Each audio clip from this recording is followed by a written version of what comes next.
கட்சிகளுக்கு தலைவர் செல்லக்கூடாது, அவர் வர வேண்டும், அவர் மீண்டும் அழைப்பு கொடுங்க என்று அவர் அழைத்து நான் செல்ல இருந்த கேரள பயணத்தை ரத்து செய்து நாளை தினம் முதலமைச்சராக திரு விஜய் அவர்களுக்கு அவர் பதவி பிரமாணம் செய்து வைப்பார் என்ற தகவல் சொல்லப்பட்டிருக்கிறது. அதற்கான அதிகாரப்பூர்வமான ஆணை பிறப்பிக்கப்பட்டிருக்கிறது.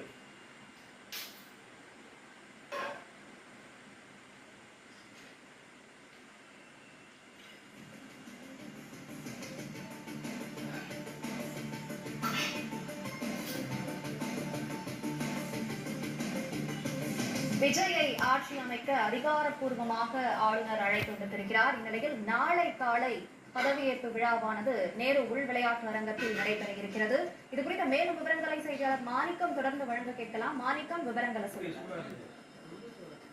தமிழக வெற்றி கழக தலைவர் விஜய் நாளை முதலமைச்சராக பொறுப்பேற்கிறார். இன்று அவருக்கு முதலமைச்சர் என்ற பதவி நியமனம் செய்து ஆளுநர்